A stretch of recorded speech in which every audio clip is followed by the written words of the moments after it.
Good evening to those of you watching in Germany, and greetings to our international audience in various time zones throughout the world.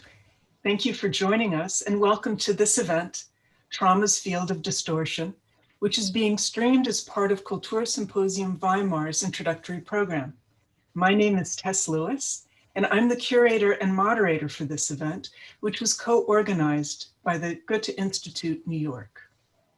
The theme of this year's Kultursymposium Weimar is generations, and our event will explore how identity and memory shape the stories generations tell each other and themselves through the prisms of three profound, challenging novels.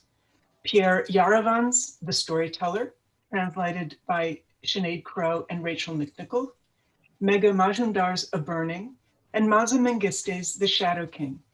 These three novels all address the way traumatic history is transmitted, actively or passively, from generation to generation, and they examine the distorting effects trauma and shame exert on individual and collective identities. Our time today is very short, so I won't read the panelists' biographies. I encourage you to find them on the Kultursymposium's website.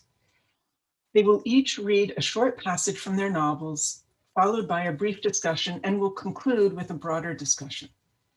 Megha, perhaps we could begin with you. A Burning follows the fate of Jivan, a young Muslim girl in the slums of Calcutta who witnesses a terrorist attack and writes a post on Facebook critical of the government. Because of this post, she's accused of collaborating with the terrorist and is instrumentalized by a far-right regional political party in their rise to power. A former gym teacher, P.T. Sir, who had previously taken her under his wing, now sees her predicament as an opportunity to advance in politics. And that starts a chain of events which doesn't end well for most of the characters anyway. So perhaps you could read a short passage to give us a sense of your style in the novel and the atmosphere. Sure, thank you so much, Tess. It's such an honor to be here alongside you and Maaza and Pierre, so I'm very happy to do this. I'll read the passage that you suggested, which starts on page 272. And this section is P.T. Sir, the gym teacher that you referred to. It's his section, so I'll just read a few paragraphs. One morning begins with a red sun, light that slips around the curtain and finds his eyes, and it is the same as all other mornings, except it is wholly different. It is P.T. Sir's first day as an education secretary in the government. P.T. Sir lingers for as long as he can bear it at home, then dashes to his new office. The city is wide awake. Flocks of schoolgirls, some holding hands, cross the street before his car. Their ironed and pleated skirts, their big laughs, tug at who he used to be. A boy scrubs dishes with ash in the gutter before a street-side booth hawking noodles. A stray dog trots along, no longer able to bother the man in his car. Before the metal detector gates of the state government building, turbaned guards salute P.T. Sir. He wonders whether they know who he is, or whether they salute anybody who arrives in a government-issue white ambassador. One of the guards shows him to an elevator designed for use by VIPs only. In the rising compartment, heart drumming, P.T. Sir inspects his face in the shined metal doors. He may run into all sorts of VIPs in this building, from lobbyists to industrialists to movie stars. All have been known to discreetly visit this building. On the 7th floor corridor, P.T. Sir walks by a cleaning lady sitting on the pads of her feet, pushing a wet rag in wide arcs. She does not even glance up as he passes by. P.T. Sir unlocks the door to his new office with a brand new key. Inside, there's a tiny room, windowless. P.T. Sir closes the door behind him and sits in a chair with a high leather back. The chair tilts pleasingly under his weight. It rolls too, on wheels that do not get stuck. P.T. Sir sits like that for a few minutes, now and then tapping his fingers on the expanse of polished wood before him. Aside from a desktop computer and, puzzlingly, a packet of pencils, there's nothing else on the desk. The newness of it pleases him. Perhaps I'll stop there if that's okay. Okay, sure. This passage is followed by a phone call he makes to a journalist where he suggests that maybe the mercy petition that might get Jivan's sentence reduced or get her out of jail needs to be channeled somewhere else. And the journalist finds himself co-opted without necessarily even agreeing to it or even knowing what he's agreeing to. And one of the primary forces in this novel, in the distortion field around trauma, is shame, particularly the profound cost of both resistance and moral compromise in the face of political violence. This reporter has gone to the prison and interviewed Jivan and finds his story being changed by his editor. He finds himself under pressure by this political upstart. The instinct to whitewash the price paid in conflict, whether we pay it in our own lives or at the mercy of others, is a powerful one. And P.T. Sir is not the only actor whose ambitions depend on Jivan's destruction. There's also an aspiring actor, Nhidra Lovely, who could offer evidence in support of her. But everyone does their own moral calculus for various motivations, again, shame being one of them. So Megha, how did you think about the power of shame in your characters' lives when you were constructing this work? That's a great question, Tess. Shame operates in different ways in the lives of these characters. P.T. Sir, the gym teacher, he was somebody who supported the central character who's now in prison, but he started turning against her because of the sense that she was not adequately grateful to him. He felt jilted by her, and that, the kernel of that is the shame. How dare she reject me? And then shame operates in other ways too, like the other character you mentioned, Lovely, who, is marginalized in complex ways, is shamed by those around her, is told that she has a certain station in society and her dream of being a movie star is too big. It's not for her. But she turns that shame back on people every day on the streets by teasing them, by joking with them. When they're trying to put her down, she puts that shame back on them. So I found these two modes of shame turning into anger and shame turning into humor really interesting. Mm-hmm. And the shame turned into humor is the least destructive. It's almost creative, even though it's still a dynamic of shame. It is far gentler than the other option. Mm-hmm. One thing that this novel illustrates very well is the way individual views, perspectives, contrary views, marginalized views can, if listened to, complicate the dominant narrative. So how conscious a choice was this multiplicity for you while writing?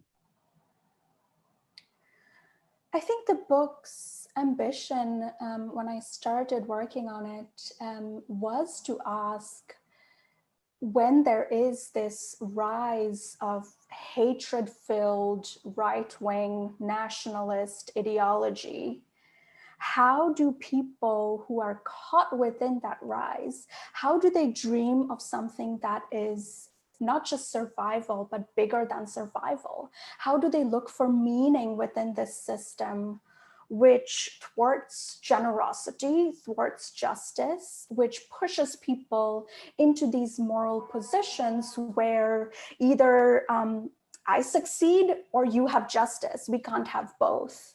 What does it do to their moral centers? So I was very conscious of how are these characters manipulated by the systems and institutions that they are caught within, but also within that, what are the ways in which they push back? What are the ways in which their ambitions become the site of seeking something greater?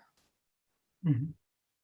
This dynamic between the individual and being marginalized and finding a cause outside themselves is an important theme in your book as well, Maaza.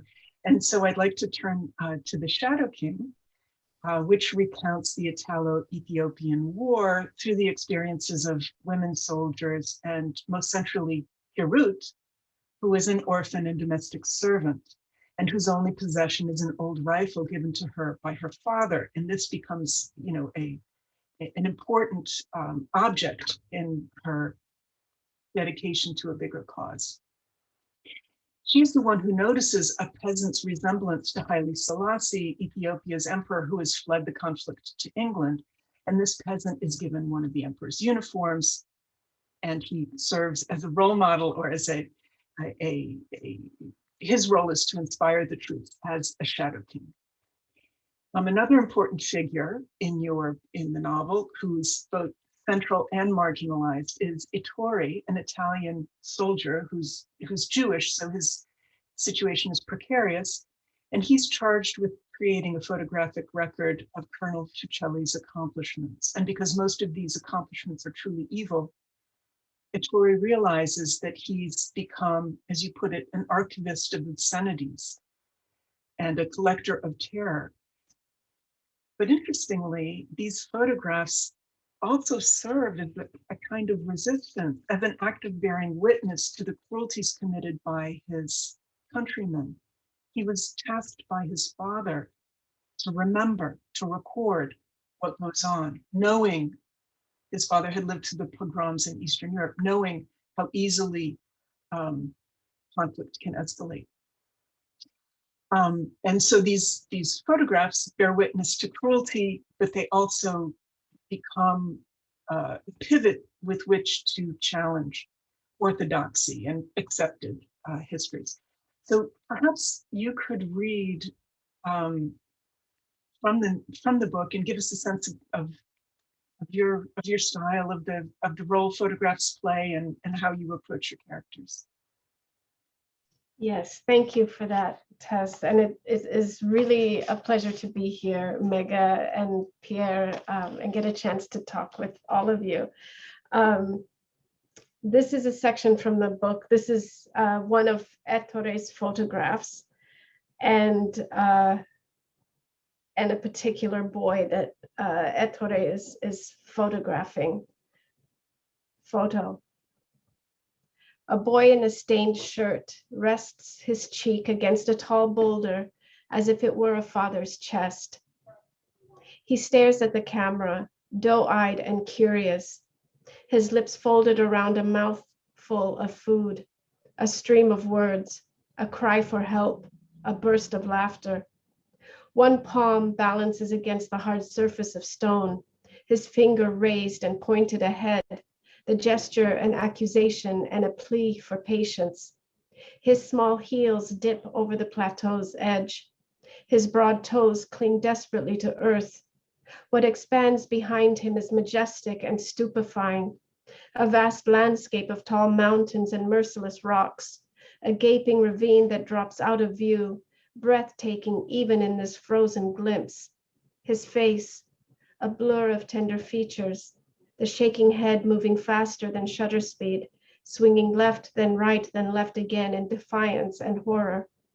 What cannot be captured, that he repeats his name until that final free fall. Zarihun, Zarihun, Zarihun. And the ricochet of his voice is the earth's mournful lament, land tempering its cruelty. They say their names and demand to know his. They drag themselves toward the threshold and collapse to the ground in mindless laughter. Light wavers around their sluggish figures, unsteady bodies sinking into haze. Ettore leans in, arches close, orders Askari to keep them still, but it is impossible to get a steady shot. The last push is desperate. It is a plea for normalcy, a return to control and command.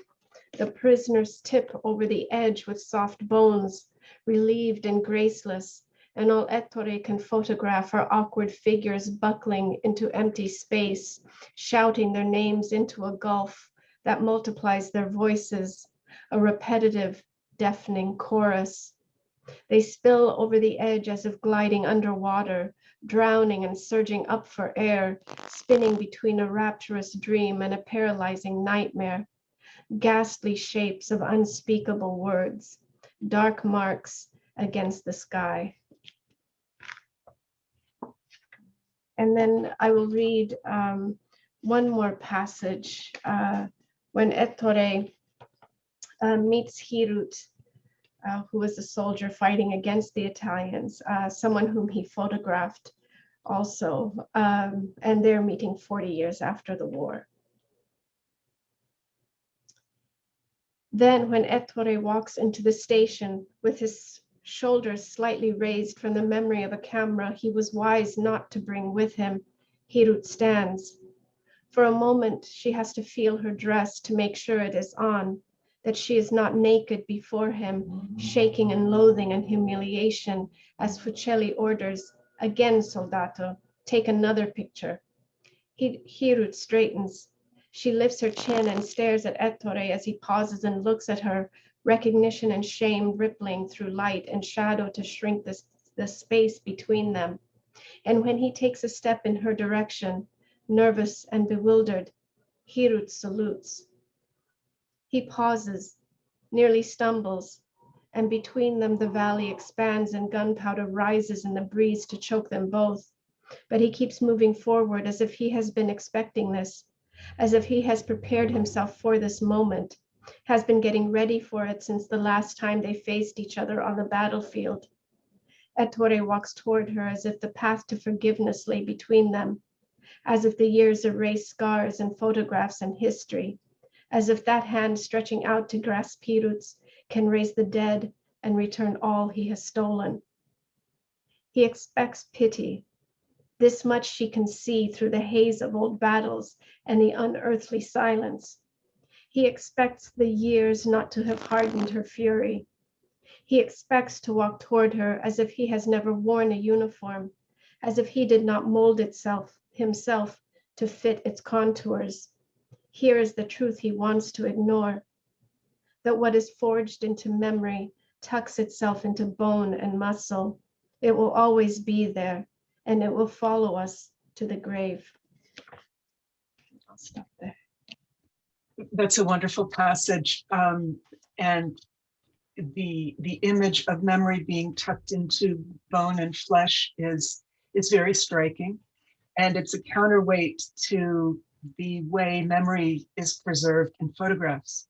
But what you do so marvelously well is you implement the destabilizing force of photographs into your narratives. For example, in the excerpt you just read, the boy's lips are folded around a mouthful of food, a stream of words, a cry for help, a burst of laughter, all of these and none. It's, a picture can tell 1,000 words. It can also tell 1,000 stories. When I was preparing for this event, I was translating a series of poems by an Austrian poet the series was inspired by old photographs of Vienna. And I was struck by these lines in connection to The Shadow King. The report of moments arrayed in pictures that tell a fleeting story, yet conceal everything that actually happened. And that's the sense I got reading The Shadow King, is everything is revealed and everything is concealed. And could you talk a bit about what photographs reveal and conceal in your understanding of history? Yes, thank you for that, Tess. I'd love to know who the author is too when we get done with this. That's a really wonderful quote. In looking at photographs that soldiers took in Ethiopia, photographs that they chose to bring back with them. I realized that these were mementos, in a sense, to curate their memory, and a way to help them remember those things that they wanted to remember. They wanted to remember themselves in a very particular way, and they would not take other photographs, so that they could, I think, forget that aspect. And I wondered about the ways that the way they chose to preserve certain memories of themselves could actually reveal something else they didn't intend. Because I, as an Ethiopian looking at it, would be more aware of the history than let's say, the families that they took these photographs back to. And I wondered about the way that the people who were photographed, who were often East Africans, Ethiopians, might have left clues in those images that someone like me, generations later, could look at and recognize something unspoken that might rest even outside of the frame. And I wanted to look at images as a distortion of an actual event, because those images that that power makes is really supposed to reflect back the power that's holding the camera, whoever that is. And I began to look at these images that the soldiers took as self-portraits, regardless of whatever it was that they were photographing, whether it was an East African or whether it was a building or what, any of that.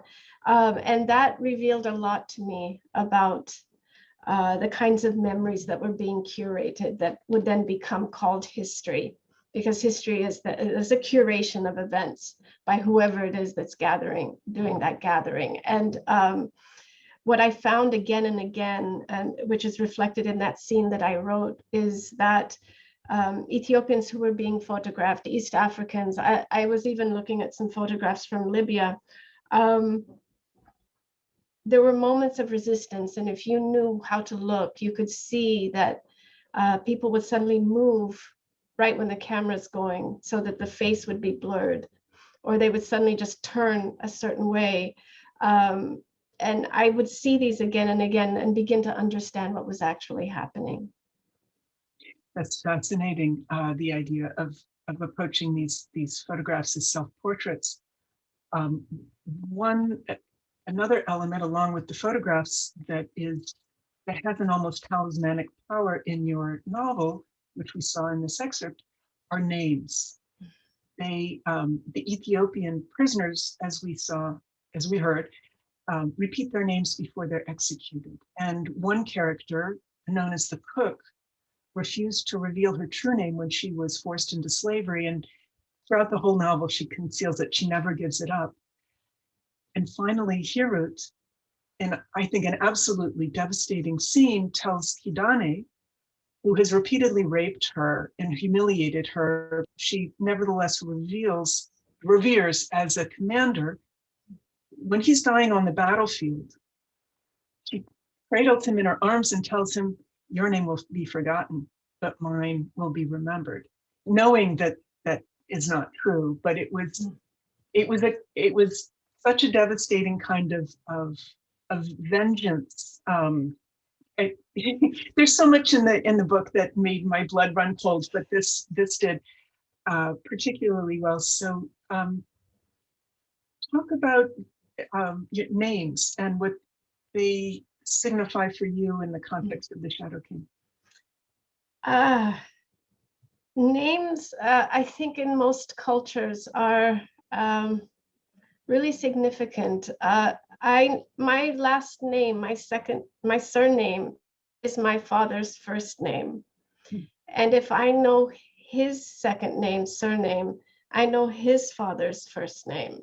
And this is how we learn generations of our family. My mother keeps her father's name, even in marriage, after marriage. So I know her lineage. Coming to the United States, understanding that I carried that history with me, it was part of who I am. Every time someone speaks my name, they speak my family. Was important, especially as a little African kid who went into a place that had no idea how to deal with her. It was important. And I know that names ground so many different cultures in a particular, not just country, but a particular place within that country. And I wanted to reflect that in my characters. When they say their names as they're being killed, they are forcing the Italians to recognize what is actually being taken. The cook recognizes or understands the power of a name, but because she has been stolen from her family and enslaved, the name is the one thing she will not give. So everyone, including me, calls her the cook. She didn't reveal it, throughout the book. I discovered it much later in the writing process. But you still didn't give it up, which is right. I think the only option, truly. Yeah. Pierre, names are complicated in your book. Your characters adopt identities for various reasons, expediency and strategy and necessity, and also photographs. In The Storyteller, the narrator Samir is haunted by a photograph of his missing father. Samir's parents fled Lebanon for Germany in 1983. Samir was born in Germany, but his father's Lebanon, which no longer existed by the time Samir was conscious, but it existed for Samir. It dominates his life and his imagination. Samir's father disappears without warning when he's 8 years old, and Samir finds himself unable to get on with his life as an adult until he can find some kind of closure, find his father, or find out about him. And only after a long search does he find that the photograph, which has been so definitive for him, has more than one story to tell. So perhaps you could read a passage and we'll speak about the novel and names and stories for you. Yeah, thank you, Tess, and thank you to both of Megha and Maaza to read from your novels. I really loved hearing that. Before I read my passage, may I add something about photography and memory, because it says something very interesting about this topic when you talk about Lebanon, because at some point in the Lebanese Civil War in the 80s, there were no chemicals left for families to develop their films or to bring them somewhere to get the film developed. So what they did and what journalists also did was they took a picture. They always had a notebook with them, and then they wrote, frame number 1, for example, and they wrote into their notebook frame number 1, for example, kitchen table, a cake on the table, 4 candles, a birthday, and I love that because somehow it's you remember the photograph you just took, and by trying to capture it into words, you're already changing history, right? Because a memory is unreliable, and by you're not just looking at the picture and describe it, but you remember the moment, and you write down what happened instead of seeing, and this is already where history is being changed, by talking about it. And this is, for me, it's a metaphor about how history is dealt with in Lebanon and many other countries, of course, as well. But yeah, and that's why the photograph in my book is somehow important as well, because it's in the description of the picture, basically everything is there, but we, as a reader, we look at the wrong details, and that's why we are misled for the rest of the story. But let me read it. It's a story from a passage from where the family is in the living room, and the father of Samir is showing pictures of Lebanon to the family, or to Samir especially, who has never seen Lebanon by his own eyes. And then, he has already shown some pictures, and then the following happens. Looking back, I think he just picked up the wrong slide in his excitement, because he wasn't watching what he was doing. My guess is he meant to pick the one next to it. The slide he actually showed us, he had been moved to the back of the bunch on purpose. He had filtered it out so that it wouldn't end up in the projector, so that we wouldn't get to see it. The projector rattled.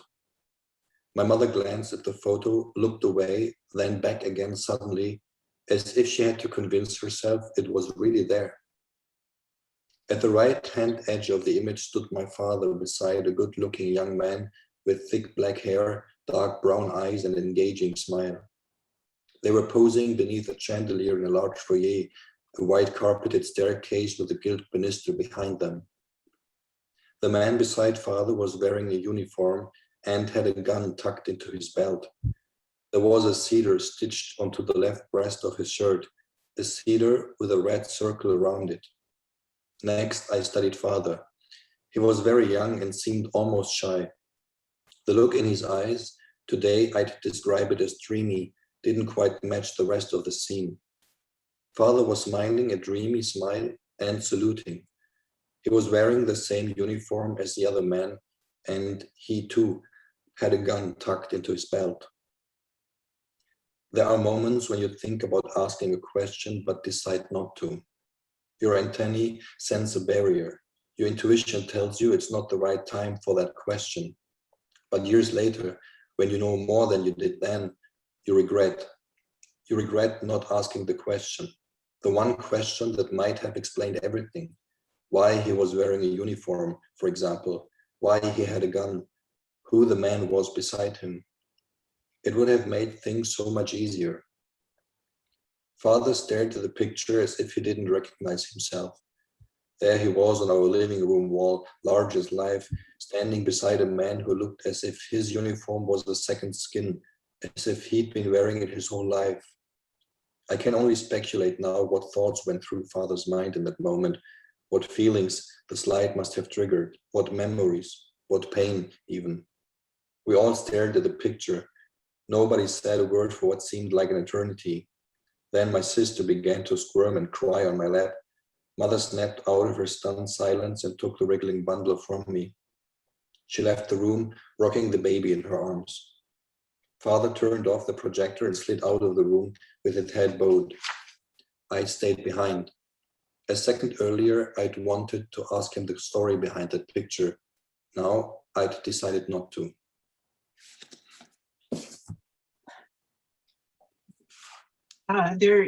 There is a story behind the picture for Samir, and it changes, the story changes as he gets different facts and perspectives. In The Storyteller, you have two sons searching for their father's legacy in newspapers, eyewitness accounts, documents that are not part of the official history. And in fact, you have a group of university students putting themselves in great danger by creating an alternate archive of suppressed information.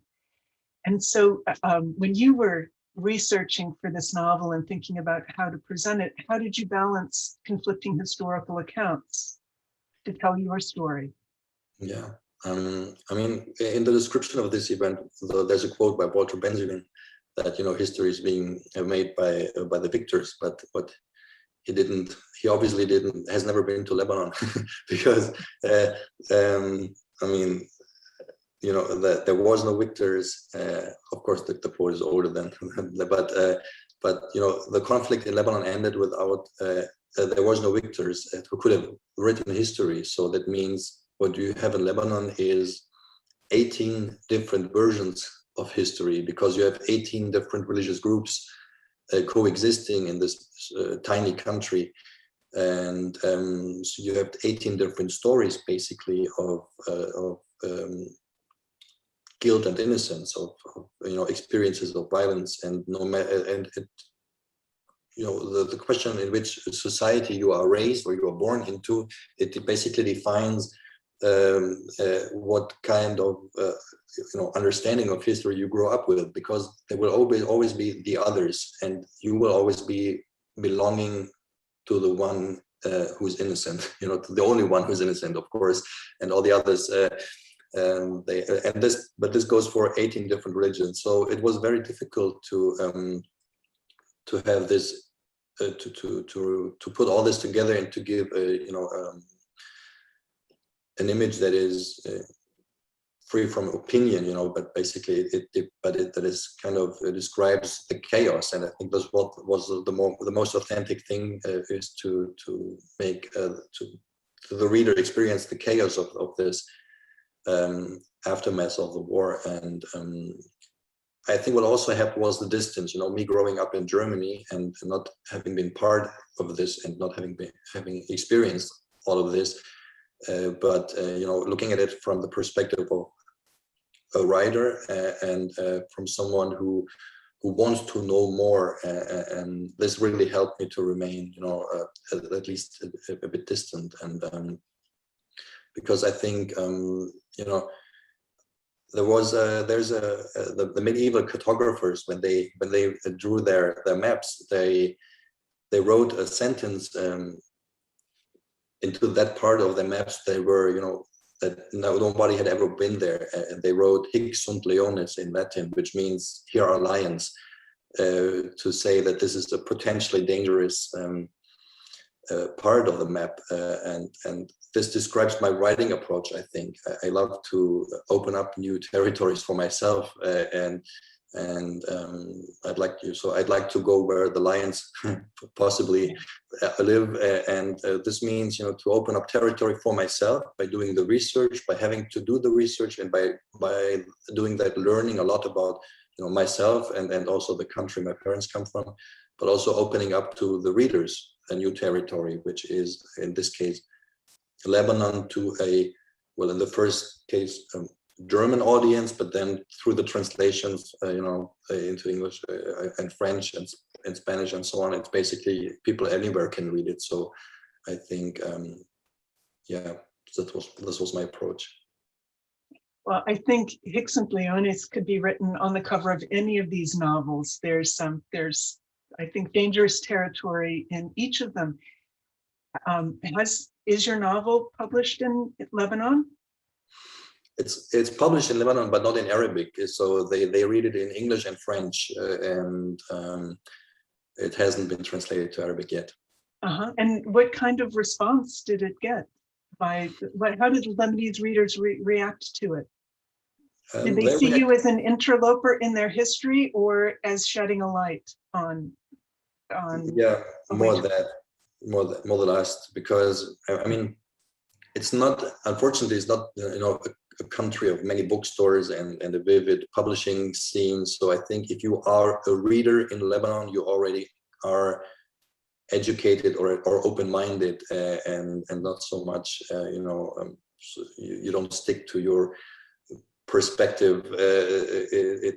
So when I get feedback from readers in Lebanon, they are thankful that I mentioned these themes in my novel, and they think that it's important to talk about the past, which doesn't happen. And so yeah. Maaza, I imagine that the novel for Ethiopian readers is a wonderful affirmative experience. And I know the Italian translation was just published. How was it received in Italy? I know Fucelli is based on a historical figure, correct? He's a composite of several figures that I know of. The Italians, it's what I get repeatedly, that this is an uncomfortable history for Italians to confront or read, even in fiction. Most Italians don't know this history. It was not taught in history books, or it might have had one or two lines. And so I think the responses have been overwhelmingly positive for right now. But I always think with a book, it takes time for the opposition to really wake up and hear about what's being written. So Italy is moving further right in their government. There's still a pretty strong fascist population there. There's been a lot of education and pushback against that, but I'm curious to see what will happen as the book continues to live, because it was just published. I'm not sure what will happen, but it's been really positive right now, and I've been really grateful. Yes, it will be interesting to see as it gets more noticed and is read more. I'm sure it will touch more nerves. And Megha, inevitably, a burning touches any number of nerves in India at the moment. Have you gotten a response from Indian readers?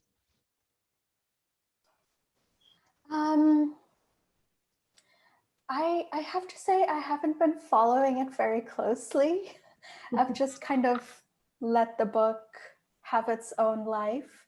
I have heard from people, you know, that they've enjoyed it, that they found it provocative in an interesting way. I'm sure there are people who didn't like it, which is great. But, you know, if there are readers who are there in Kolkata, where I grew up, who see the reality of the city around them in this book, if it helps them to think or question their own beliefs or what they read in the news, even a little bit, I'll be very happy.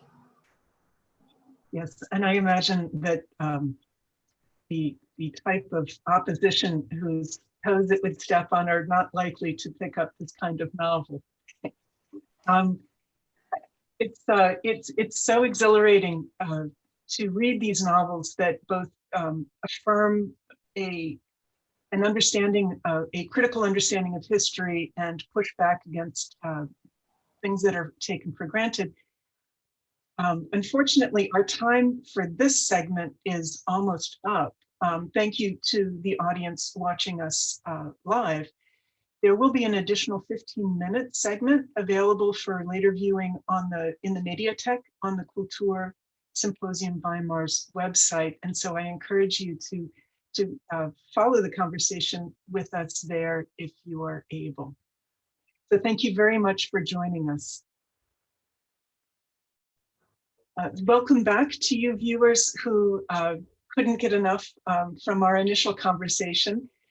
I have so many more questions that even this secondary 15-minute segment will not be enough for us. But my first question, or the first theme I'd like to address with the three of you is about physical violence. Maaza, you deal with it most directly. There's an enormous amount of physical and emotional violence against the powerless, the marginalized, and especially and always women. It's still a potent tool of intimidation and control, and we're seeing that right now in Ethiopia, unfortunately. Rape as a tool of war, actually, throughout many countries. But I would be interested to hear from you about the process of depicting these harrowing scenes, especially when the suffering doesn't ennoble, but degrades and demoralizes. How did you manage to inhabit these scenes? That is a really good question.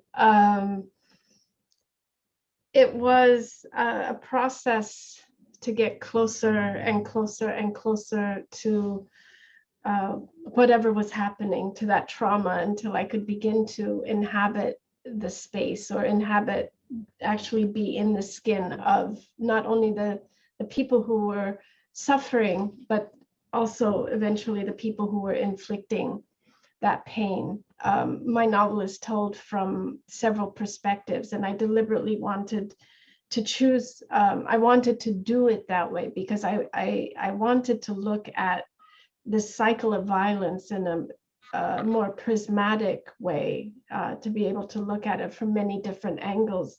One of the things that I wanted to make sure in both my depictions of someone who was suffering and someone who was inflicting this pain was that I complicated those characters, that I complicated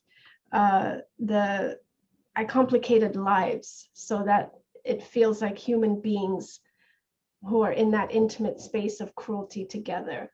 I imagined that that space of cruelty is a kind of relationship between someone who is enacting the violence and someone who is receiving that violence. There's a relationship that is established. And I wanted to follow that thread between those people and see how deep it goes and where else it leads me. And often what I found was that when I would follow that thread into the person who is inflicting the violence, what I found inside their life was other kinds of violence, other forms of pain, other kinds of trauma.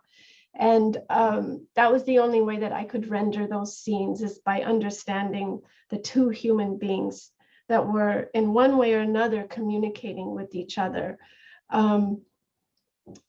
The people who were suffering that violence, in whatever way that the scene was written, I also made sure that I tried to give them some form of dignity, some form of speaking back, whether it's saying their name as they're being killed, whether it's refusing to look down, whatever way. I think that there are those small acts of heroism that we lose sight of. And I wanted, even if somebody ends up dead, that the body retains a kind of dignity that I would try to reflect in my words. Otherwise, I couldn't have done it.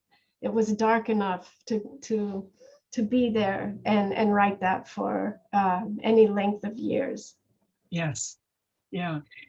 Megha, we talked about humor as a defense mechanism, and you carry that demoralizing, humiliating effect of violence on Lovely with her banter and her teasing.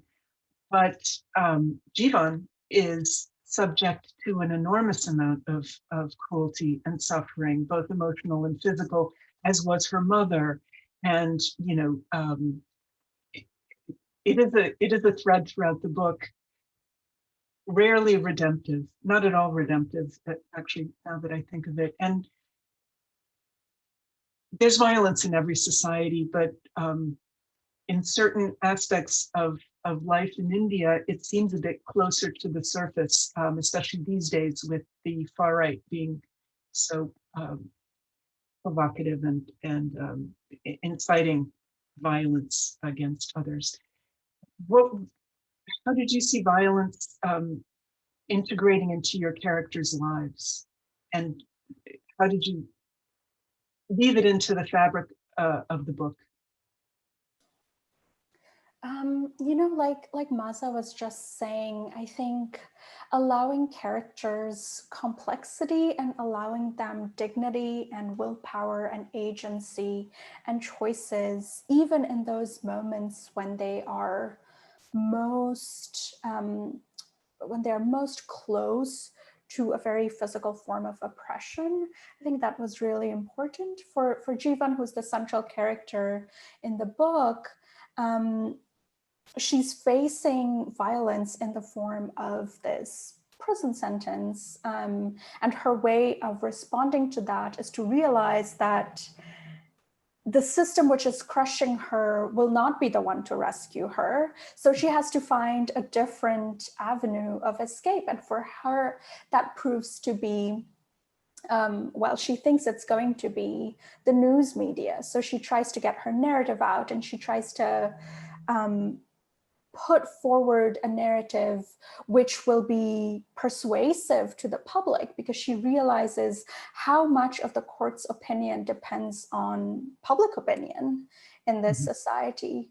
But also, you know, when there are moments of physical violence, I felt that the book throughout, it circles various forms of injustice, right? So I felt that it could not shy away from the ugliest expression of this hateful ideology.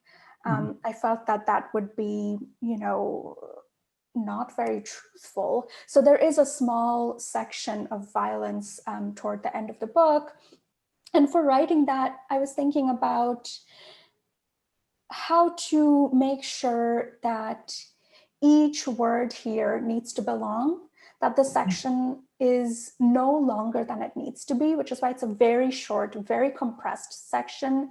And it's interesting now that I'm thinking about it, because it was one of the earliest sections that I wrote and that stayed kind of intact over lots of drafts. So it was kind of the core that the book was circling in all of these other scenes. And I just needed the reader who has, by that point in the book, encountered all of these other forms of violence to understand that this is where it might lead.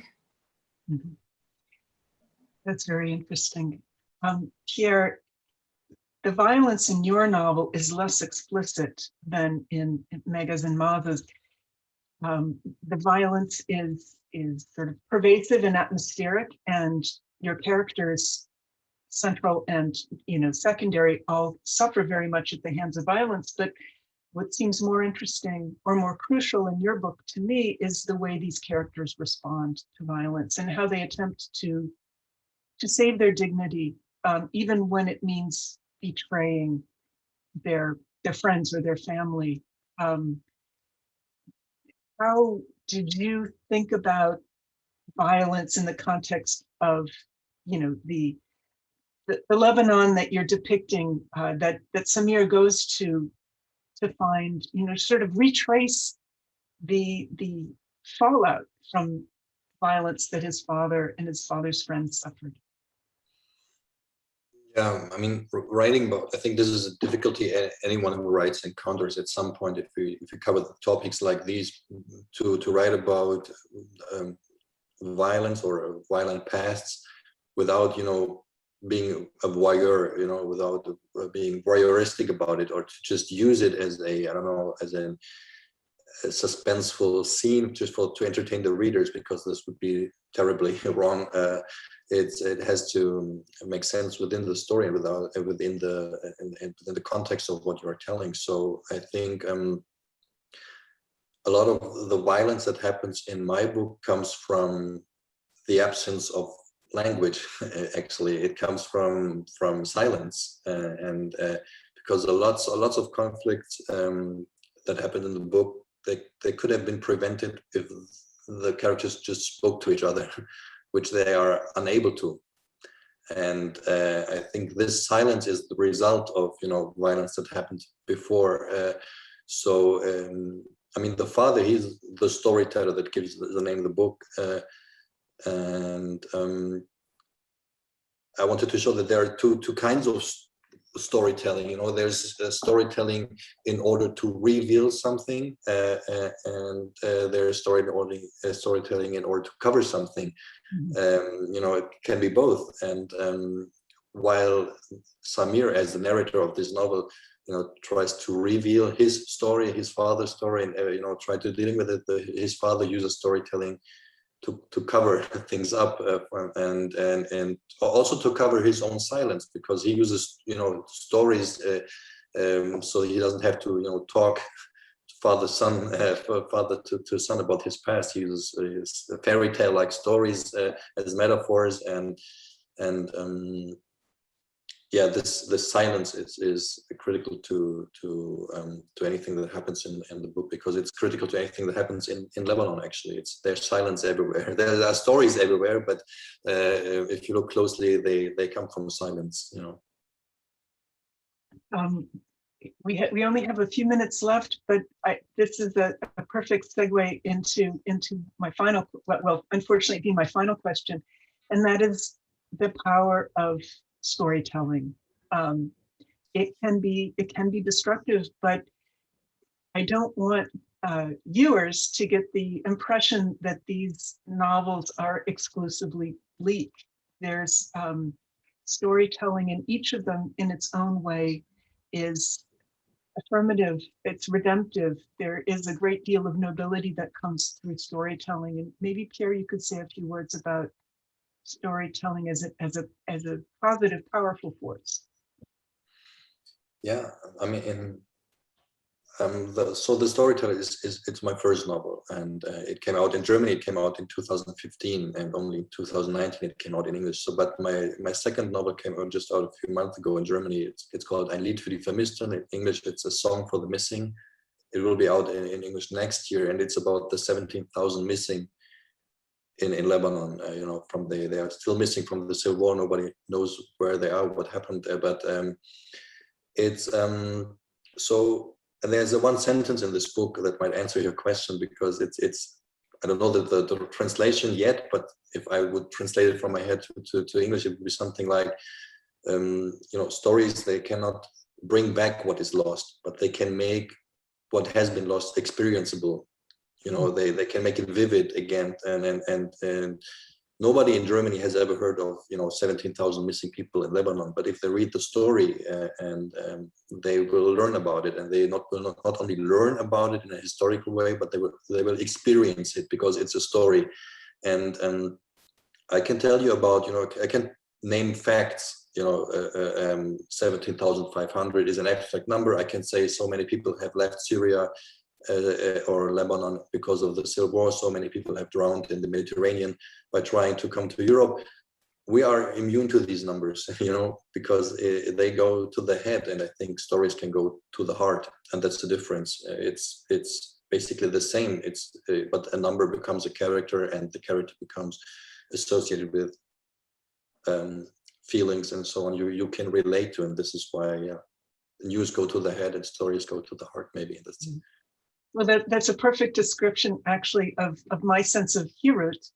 I know, Maaza, that your great-grandmother was a woman soldier and had a rifle, to sue for the right to possess her own rifle, but she went to war as a soldier. And so how do you see Pierre's comment of storytelling making what is lost, not retrieving it, but making it experienceable? Absolutely. I really love that quote. And I'm looking forward to the book when it comes out in English. I absolutely think that those storytelling brings back and helps us re-experience, and I think changes us when we hear those stories from the past. You know, I now see my great-grandmother in a completely different light. I always knew she was stubborn, but I had no idea that she had gone to enlist in war. I know that we're short on time, but it has brought her back to me in ways, and I carry that. I know that's in my blood, that's in my name, you know, this history, and it helps me move forward into this American life. And, you know, we are all the richer for your grandmother's story being brought to us in a different form, but nonetheless, you know, we're able to experience that a bit as well. Megha, so much is lost in the universe that is India, the stories of the powerless. And one thing that a burning does is give a great deal of nobility and depth to characters that would otherwise just sort of, that are completely expendable. How did storytelling change your view of the different areas of society that you were trying to depict in your novel? I agree with, you know, everything that Pierre and Maaza just said, and perhaps I can add that writing this novel helped me move up and down the scale of the questions that I was interested in. Because part of it is, you know, you hope that somebody is encouraged to think about institutions and justice systems and media and how that operates and all of those big questions. But then in the novel, I can also come back to these individuals who, you know, I really hope are not representatives of anything, but they are just these complex, contradictory individuals who succeed in some ways, fail in some ways, try to get some things, hold certain beliefs, but then don't act accordingly. And I hope that storytelling, when when it's pushed to be its most complex iteration, can give us these characters who are not ideals, are not mouthpieces, cannot be reduced to a message, but through their kind of heightened humanness can encourage us to enter these questions in ways that we feel able. Perhaps, you know, we'll quote Maaza's comment earlier as a conclusion to this event, and that is, by complicating lives, we make them richer. We certainly make our own richer by understanding the complexity of others' lives. I would like to thank all three of you so much, Megha, Pierre, and Maaza, for an illuminating hour. I wish we had several more to continue the discussion, but I very much appreciate your availability and your comments and your books, most of all. Thank you. Thank you. That was a pleasure. Thank you so much. That was wonderful. Thank you so much.